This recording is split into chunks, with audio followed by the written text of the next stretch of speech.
नमस्कार। इन खबर में आपका स्वागत है। क्या महाराष्ट्र में बड़ा सियासी उलटफेर होने वाला है? क्या महाराष्ट्र विकास आघाड़ी जो सरकार है ये जो है जाने वाली है? बीजेपी शिवसेना के साथ मिलकर के कोई नई सरकार का ताना बाना बुन रही है। इसको बल मिला था जब बीजेपी के नेता और पूर्व मुख्यमंत्री देवेंद्र फडणवीस शिवसेना सांसद संजय राउत के एक होटल में 2-2.5 घंटे मुलाकात हुई थी 2 दिन पहले 26 सितंबर को। उसके अगले ही दिन जो है जो एनसीपी के प्रमुख शरद पवार वो उद्धव ठाकरे से मिलने पहुंचे थे, तब और ज़्यादा हलचल बढ़ गई।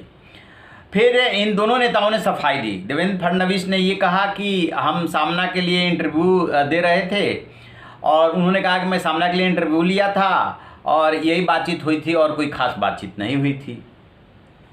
लेकिन बात गले के नीचे नहीं उतर रही थी और तभी से ये अटकलें लगनी शुरू हो गई थी कि वहाँ जो कांग्रेस से नहीं पट रही है और एनसीपी से खटपट है शिवसेना का, तो कहीं ऐसा तो नहीं कि बीजेपी के साथ फिर से वो शिफ्ट हो रही है। तो इसी बीच में संजय निरुपम का भी बयान आया। संजय निरुपम ने ये कहा कि शिवसेना कभी भी कांग्रेस को धोखा दे सकती है। खैर ये बातचीत चल रही थी। ये इस बातचीत में सब वो लोग बोल रहे थे जो उस बातचीत की पार्टी से उनका संबंध नहीं था, जैसे संजय निरुपम बोले या मीडिया अटकल लगा रही थी।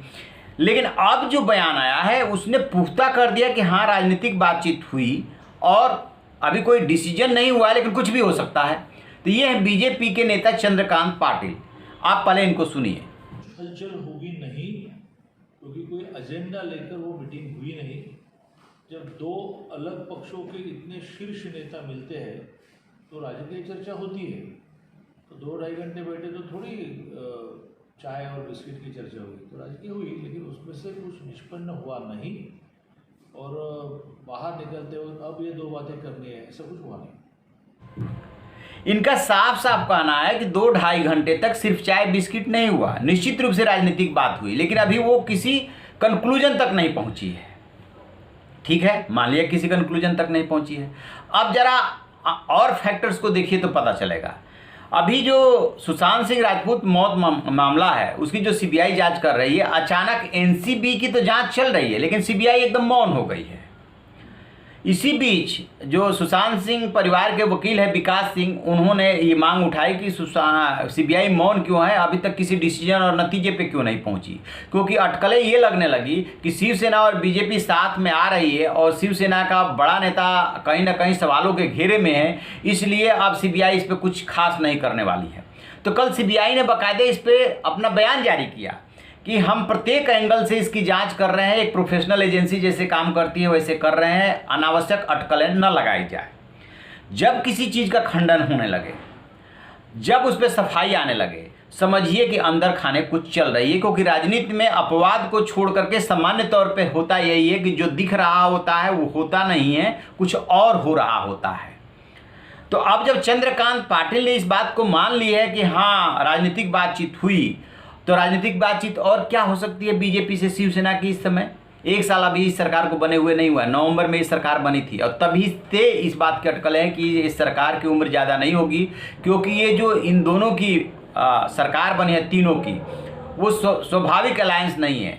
जैसे कि बीजेपी ने जम्मू कश्मीर में पीडीपी के साथ सरकार बनाई थी, उसको नेचुरल अलायंस नहीं माना गया, नतीजा हुआ कि बीच में सरकार टूटी। वैसे ही शिवसेना कांग्रेस और एनसीपी के साथ सरकार बनाई, उसकी जो नीति और सिद्धांत हिंदुत्व और मराठा मानुष का जो कंसेप्ट है और बाहरियों को भगाना, वो कहीं से मैच नहीं कर रहा है।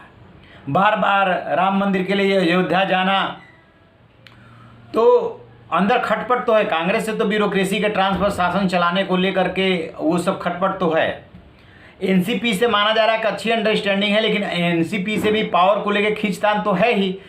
शिवसेना को ये लग रहा है कि हम इस आघाड़ी सरकार में, जो महाराष्ट्र विकास आघाड़ी सरकार है, इसमें बने हुए हैं, तो इससे जो है हमारा राजनीतिक नुकसान हो रहा है। क्योंकि शिवसेना का एक धड़ा जो है वो जब सरकार बनी थी तभी से असंतुष्ट चल रहा है।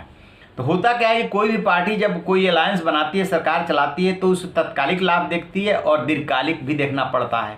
आगे चल करके आपके वोट बैंक पे क्या असर होना है। कहीं ऐसा तो नहीं कि आपका वोट बैंक जो है कम हो रहा है, वो सिकुड़ रहा है क्योंकि आप जो है बेमेल गठबंधन किए हैं। और दूसरी बात, कभी 4 साल इस सरकार की उम्र है, 4 साल क्या आप उसके साथ चला पाएंगे? बीजेपी के साथ तो आपने 5 साल चलाया है। तो ये बात चल रही थी।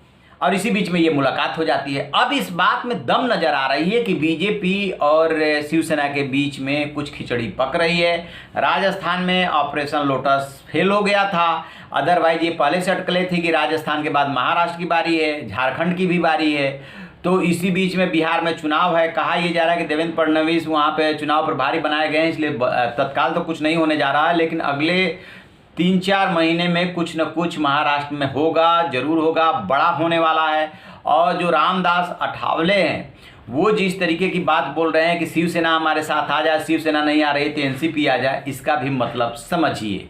तो बड़ा होने वाला है और अब बीजेपी नेता ने इसको मान लिया है। जैसे ही कोई इसमें अपडेट मिलेगा हम आपको बताएंगे। आप देखते रहिए हमारा डिजिटल चैनल इन खबर।